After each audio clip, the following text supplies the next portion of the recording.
Assalamualaikum warahmatullahi wabarakatuh. Alhamdulillahi rabbil alamin. Wassalatu wassalamu ala rasulillahil karim wa ala alihi wa sahbihi ajma'in, amma ba'd. Faya rabbi shrah li sadri wa yassir li amri wahlul 'uqdatam min lisani yafqahu qawli. Allahumma faqihna fid din wa 'allimna ta'wil. Rabbana zidna 'ilman warzuqna fahman. وقال تعالى يا أيها الذين آمنوا اتقوا الله حق تقاته ولا تموتن إلا وأنتم مسلمون وقال يا أيها الناس اتقوا ربكم الذي خلقكم من نفس واحدة وخلق منها زوجها وبث منهما رجالا كثيرا ونساء واتقوا الله الذي تساءلون به والأرحام إن الله كان عليكم رقيبا. Bapak Ibu sekalian, sahabat-sahabat Al-Ihsan yang semoga selalu dimuliakan Allah Subhanahu wa taala. Kita bersyukur kepada Allah bahwa di pagi ini kita kembali dapat bersilaturahim untuk memperdalam ajaran agama kita dan mendekati serta mendekat kepada sunnah Rasulullah sallallahu alaihi wasallam. Ada dua hal yang ingin saya buka sebelum kita memulai kajian kita di pagi ini. Pertama, saya tidak henti-hentinya mengingatkan karena masih belum maksimal aplikasi atau amalan kita. Saya sering sekali menyampaikan bahwa dalam setiap kesempatan ta'lim Rasulullah, terutama bahkan dalam khutbah Jumat, beliau seringkali menyitir satu atau bahkan dua ayat dalam Al-Quran. Dan ini sering diulang. Satu Ali Imran ayat 102, yang kedua An-Nisa ayat pertama. Yang pertama itu selalu disampaikan bahkan dalam kesempatan Jumat. Ya ayyuhalladzina amanu taqullaha haqqa tuqatih wa la tamutunna illa wa antum muslimun. Yang kedua An-Nisa ayat pertama. Tadi sudah dibacakan. Ya ayyuhan nasu taqu rabbakumul ladzi khalaqakum min nafsin wahidah dan seterusnya. Ini yang ingin saya tekankan lagi dan berkali-kali saya sampaikan. Kalau dibacakan dua ayat ini bukan dua ayat formalitas untuk membuka satu acara, bukan. Bukan dua ayat formalitas untuk membuka suatu ta'lim, bukan. Dua ayat ini yang diinginkan ketika dibaca, kita itu bermuhasabah, berintrospeksi. Sering saya perhatikan para ustaz menyampaikan ta'lim, membacakan dua ayat ini tapi seperti lewat saja. Dan yang mendengar pun kadang-kadang tidak mengerti apa yang harus dilakukan. Dibacakan dua ayat lewat begitu saja. Padahal dua ayat ini kalau diresapi, kadang-kadang banyak orang menangis, Bu. Pak. Yang pertama mengingatkan pada kita, sekiranya kita meninggal, diwafatkan, Allah meminta kepada kita mengevaluasi bahwa sudah sejauh mana bekal yang kita siapkan sekiranya kita diwafatkan saat ini, tapi bekal ritual kita kira-kira sudah cukup atau belum. Jadi kalau dibacakan ayat yang pertama, kita harus introspeksi sholat kita, puasa kita, zakat kita. Sekiranya kita wafat saat ini, adakah kewajiban sholat yang dulu pernah tertinggal? Adakah kewajiban puasa yang pernah tidak dikerjakan? Dan seterusnya. Oke.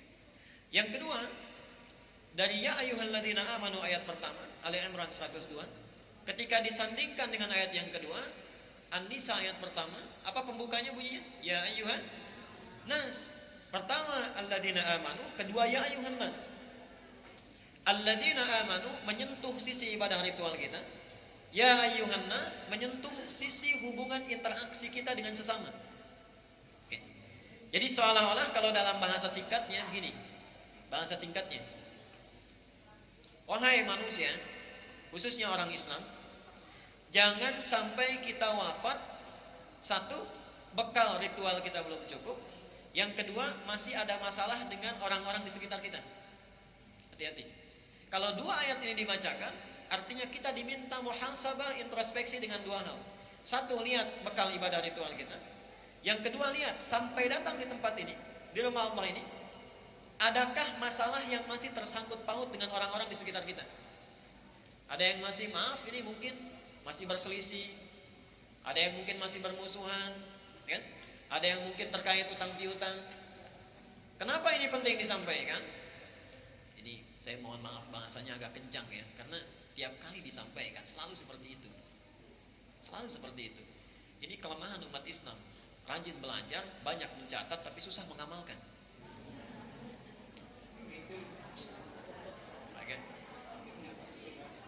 Kadang-kadang kalau ta'lim itu, sebetulnya kalau ta'lim harus pintar mengamalkan, bukan pintar berdebat itu. Ini kadang-kadang orang ikut ta'lim, begitu terkumpul ilmunya, yang banyak berselisih, berdebat, itu keliru.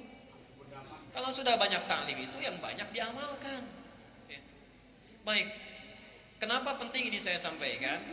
Ayat ini atau dua ayat ini ingin memberikan dua isyarat penting. Satu, ada orang yang meninggal sangat bermasalah, sudah ibadah ritualnya jarang dikerjakan, banyak masalah dengan manusia. Sudah tidak sholat, sudah jarang puasa, kan? Sudah zakat ditinggalkan, dengan manusia ada masalah. Tapi yang seperti itu mungkin masih bisa kita tutup dengan jari. Yang jadi masalah, ternyata ada orang-orang yang rajin ibadah ritualnya, rajin sholat, rajin puasa, rajin zakat, tapi ternyata masuk neraka. Awas. Hadis Muslim nomor hadis 5611. Bab tentang muflis, orang yang bangkrut. An Abi Hurairah radhiyallahu anhu qala, hadis riwayat Abu Hurairah, beliau menyampaikan, qala Rasulullah sallallahu alaihi wasallam. Satu kali Rasulullah sallallahu alaihi wasallam bertanya, ini sedang ta'lim, Nabi bertanya, atadrunal muflis? Tahukah kalian orang yang bangkrut itu? Qalu al-muflisu fina ma la dirham lahu wa la mata'. Ya Rasulullah, orang bangkrut itu menurut kami orang yang sudah tidak punya uang sepeser pun, tak ada aset sedikit pun. Logis ya? Uang tak ada, aset tak punya. Lihat jawaban Rasulullah. Al-muflisu min ummati. Orang bangkrut dari umatku itu. Tolong garis bawahi. Nabi tidak menyebut umatnya Isa. Nabi tidak menyebut umatnya Musa. Nabi tidak menyebut manusia umumnya. Tapi min ummati. Jadi ada di antara umat Nabi yang akan bangkrut nanti. Waliyadzubillah. Mudah-mudahan bukan kita ya.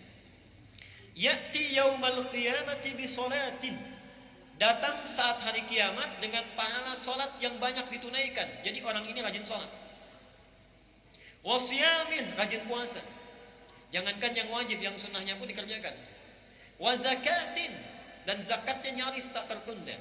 Tapi lihat ya, wa ya'ti qad syatama hadza. Tapi sayang di dunia ya juga suka mencaci si A.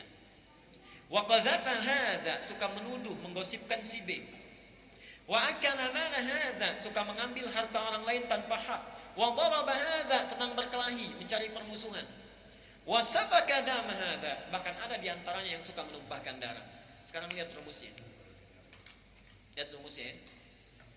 Fatukhadhu hadza min hasanatihi wa hadza min hasanatihi. Rumus orang-orang yang di dunianya rajin secara ritual, salatnya rajin, puasanya rajin, zakatnya rajin, tapi juga rajin gosip, rajin mencaci, rajin berselisih, diambil pahala salatnya, diberikan kepada orang yang digibahkan itu. Jadi kalau hari ini Bapak Ibu sudah salat subuh, setelah subuh kemudian bergosip, membicarakan orang lain, diambil pahala salatnya, diberikan kepada orang yang kita gosipkan. Wa hadza min hasanatihi wa hadza min hasanatihi. Kalau hari ini atau kemarin ada yang puasa, kemudian setelah itu menyakiti orang lain, mencaci orang lain, diambil pahala puasanya, diberikan kepada orang yang dicaci. Fa in faniyat hasanatuhu, kalau sudah habis modal kebaikannya, masih ada keburukannya. Apa yang terjadi? Diambil keburukan orang yang dizalimi itu. Contoh, sudah habis seluruhnya, kemudian maaf ini kita fitnah orang lain, diambil dosa orang yang kita fitnah itu, diberikan kepada kita, faturiha finnar, maka dimasukkan ke dalam neraka. Kenapa saya buka dengan mukaddimah ini? Karena nanti ada hadis yang akan kita bahas terkait dengan itu. Saya ingin memberikan pesan bahwa sebaiknya atau sewajarnya orang-orang yang mengikuti sunnah Nabi dalam ibadah ritualnya harus berdampak baik dalam perilakunya. Jadi seharusnya semakin banyak kita mengejar ta'lim, mengejar pengajian, mencatat pengajian, maka seharusnya ada perubahan yang lebih baik saat mengamalkan dalam kehidupan kita.